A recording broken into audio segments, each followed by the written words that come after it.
آپ کی سیرت کا صرف ایک نقشہ دنیا کو دکھایا جاتا ہے کہ آپ رحمت تھے، آپ کے اخلاق تھے، آپ بڑے نرم دل تھے، آپ کے اندر بڑی رافت تھی، رحمت تھی، آپ کسی کی تکلیف کو گوارا نہیں کر سکتے تھے، غریبوں کا بوجھ اٹھاتے تھے، یتیموں کے والی بن جایا کرتے تھے، محتاجوں اور مسکینوں کے لیے ڈھال بن جایا کرتے تھے۔ اور یہ سب ٹھیک ہے، لیکن سیرت النبی کا ایک دوسرا پہلو بھی تو ہے۔ اگر یہ نبی رافت اور رحمت بن کے آیا ہے تو پڑھو تو صحیح نا کہ کن پر رحمت بن کے آیا ہے؟ بالمؤمنین رؤوف الرحیم۔ لیکن جب معاملہ آئے اللہ تعالی کی توحید کا، دین کا، شریعت کا، وہاں اس رحمت والے نبی نے آج احد کے موقع پہ تو جنگی لباس پہن لیا، 2 زریں پہن لی ہیں۔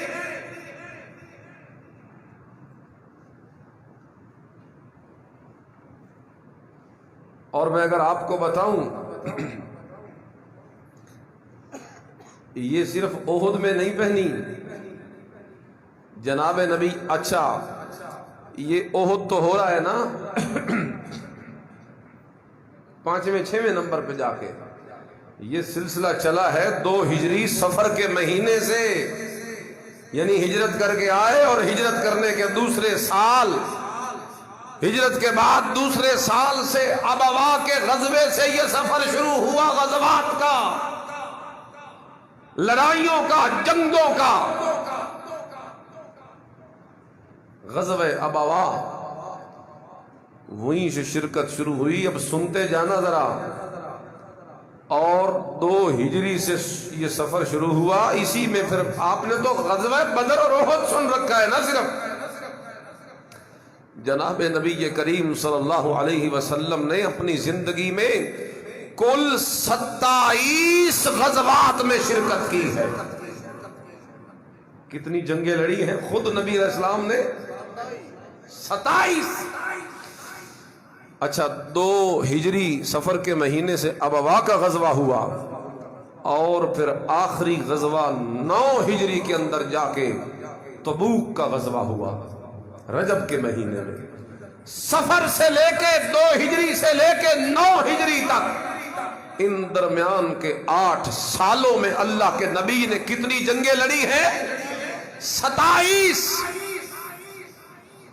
اور یہ 27 تو وہ ہیں جن میں حضور نے خود شرکت کی ہے، خود کمانڈر بن کے جنگی لباس پہن کے اتر چکے ہیں میدان جہاد میں۔ اور کیا صرف یہی ہیں؟ یہ 27 تو ہیں جن کے اندر خود شرکت کی ہے، اور ان کے علاوہ 55 جنگیں اور ہیں جن کے اندر خود حضور نے شرکت تو نہیں کی لیکن اپنے صحابہ کو بھیجا۔ اور کتنی ہیں؟ یہ کل کتنی ہو گئی؟ 55 اور 27،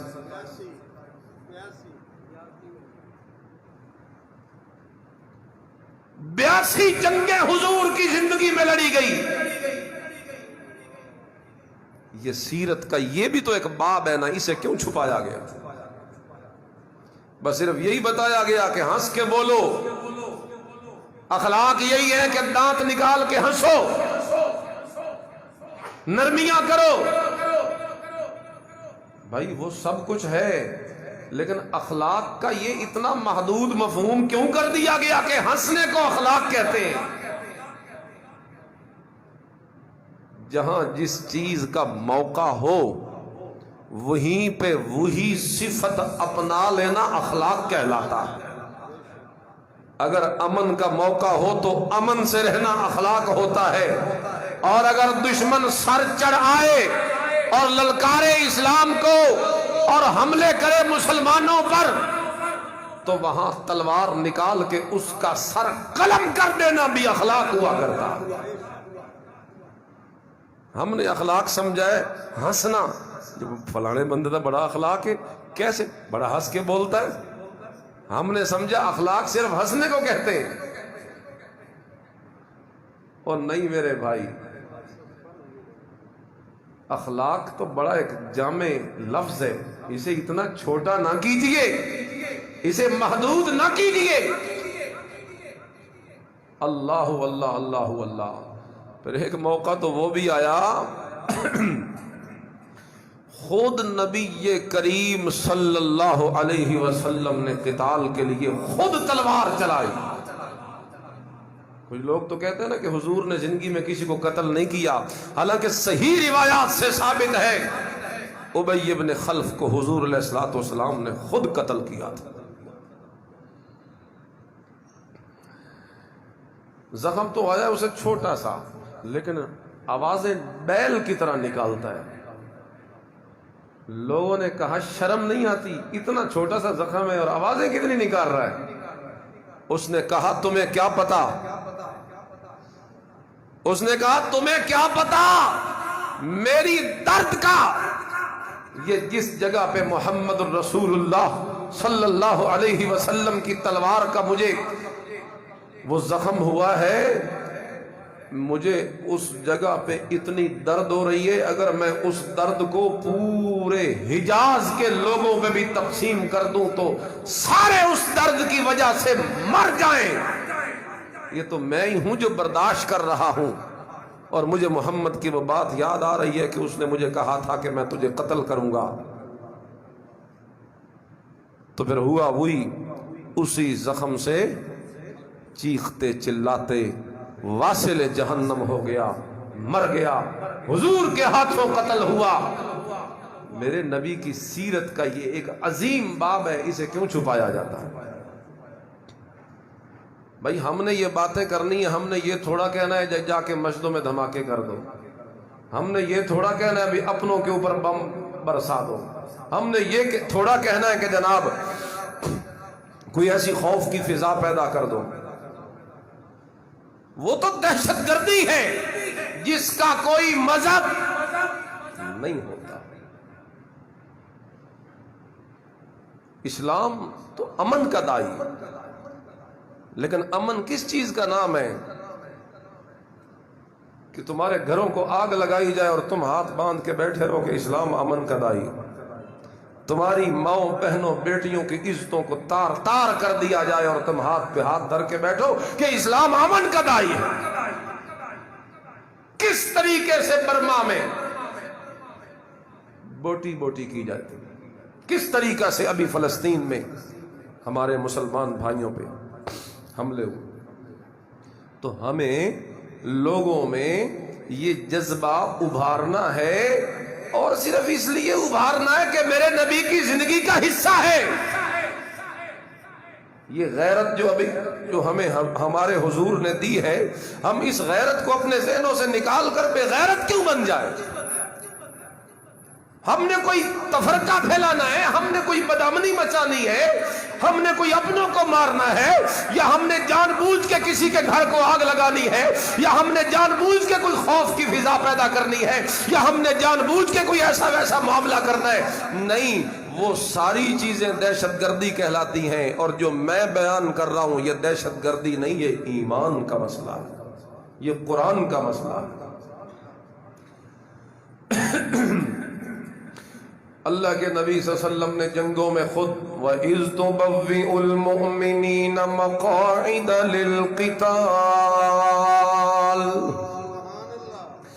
اللہ کا قرآن کہتا ہے میرے پیغمبر صلی اللہ علیہ وسلم یاد کیجئے اس وقت کو وَإِذْ تُبَوِّئُ الْمُؤْمِنِينَ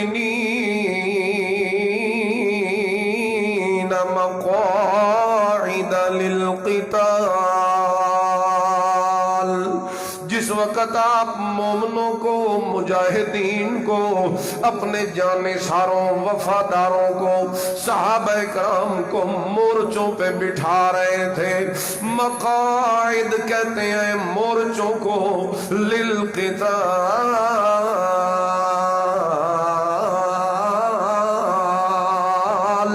لڑائی کے لیے، جہاد کے لیے، اعلاء کلمت اللہ کے لیے، یعنی دنیا کے اندر اللہ کے کلمے کو بلند کرنے کے لیے، یعنی دنیا کے اندر اسی فضا کو قائم کرنے کے لیے، یعنی دنیا کے اندر اسی نعرے کو بلند کرنے کے لیے، یعنی دنیا کے اندر اسی ترانے کو ذرا زیادہ واضح کرنے کے لیے آپ جس وقت ٹھکانے دے رہے تھے، مورچوں پہ بٹھا رہے تھے اپنے صحابہ کو، یہ دیکھو یہ بھی تو میرے نبی کی سیرت کا ایک حصہ ہے جو اللہ کا قرآن بیان کرتا ہے کہ میرا پیغمبر نبی الملاحم بن کے آیا۔ جس طریقے سے میرے نبی کی زندگی سے رافت اور رحمت کا درس ملتا ہے، وہیں سے میرے پیغمبر کی زندگی میں لڑائی اور جہاد اور قتال کا حکم بھی ہمیں ملتا ہے۔ اور یہ قتال اپنوں کے لیے کوئی تھوڑا ہے کہ کوئی اس پہ اعتراض کرے، یہ قتال تو اللہ کے دشمنوں کے لیے جنہوں نے ہمارے دین پہ حملے کرنے ہیں، یہ قتال تو ان یہودیوں اور ان اللہ کے باغیوں کے لیے جنہوں نے ہمارے بھائیوں کو بمباریاں کر کے چیتھڑے اڑا دیے۔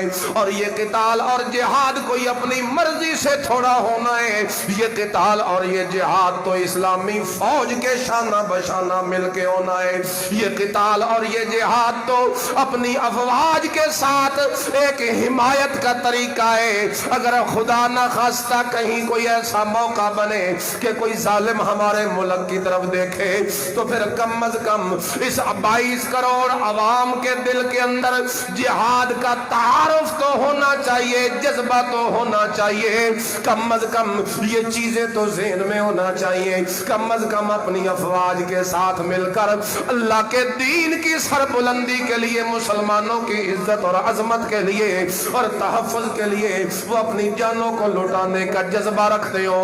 آج ہم نے جہاد کو دہشت گردی کہہ کے اتنا بدنام کر دیا، حالانکہ یہ پراپیگنڈا ہے سارا یہودیوں کا۔ وہ کہتے ہیں اسلام میں جو جہاد کی تعلیم ہے یہ دہشت گردی ہے، یہ انتہا پسندی ہے، لہٰذا اس کے اوپر پابندیاں لگاؤ، یہ کرو اور وہ کرو۔ حالانکہ خود دیکھیے، جا کے نیٹ پہ سرچ کر کے دیکھیے، یہودیوں نے اپنی خواتین کے ہاتھوں میں کلاشن پکڑائی ہوئی ہے، اپنے چھوٹے چھوٹے بچوں کو اپنے تعلیمی اداروں کے اندر فائر کرنا سکھاتے ہیں۔ وہ خود تعلیم دیتے ہیں اپنے بچوں کو لڑائی کرنے کی، گولی چلانے کی، بم برسانے کی، اور وہ یہ تعلیم دیتے ہیں کہ تم نے مسلمان کو جہاں پہ دیکھنا ہے تو گولی مار دینی ہے، تم نے مسلمان کی عزتوں کو لوٹنا ہے، وہ تمہارے لیے حلال ہے۔ یہ صرف آج یہ نہیں کہتے تھے، ان کے وڈیرے اور پچھلے جو تھے یہود و نصارا وہ بھی یہی کہا کرتے تھے۔ اللہ کا قرآن اسے بیان کرتا ہے، وہ کہا کرتے تھے لیس علینا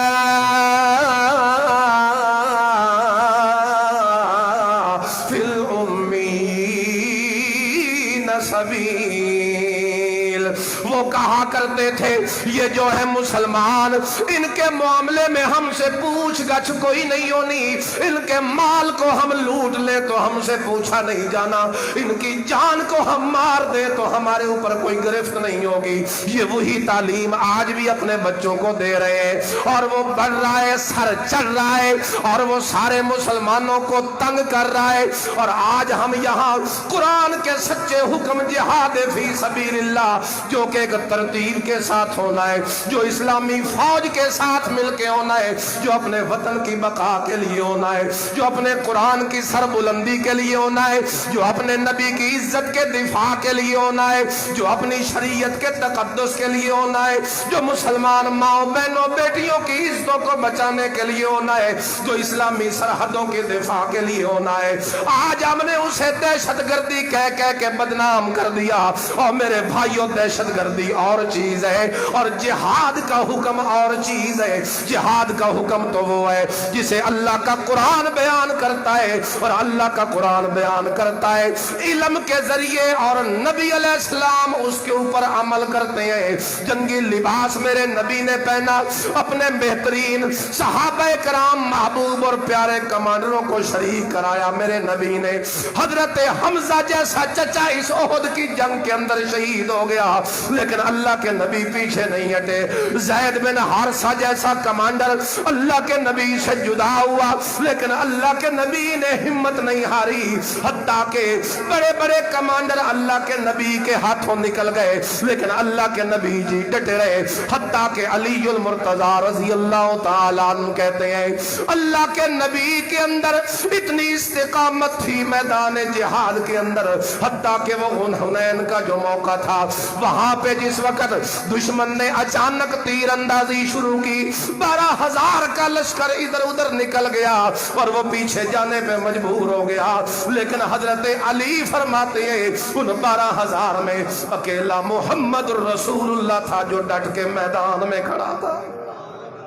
خود میرے نبی کے اندر اتنی ہمت ہے, اتنا جذبہ ہے, اتنا شوق ہے, اتنا قتال اور جہاد کا اللہ کے نبی کے اندر ولولہ ہے کہ وہاں ڈٹ کے کھڑے ہیں اور وہاں جھوم جھوم کے پڑھ رہے ہیں انا النبی لا کذب انا النبی لا کذب انا النبی لا کذب انا ابن عبد المطلب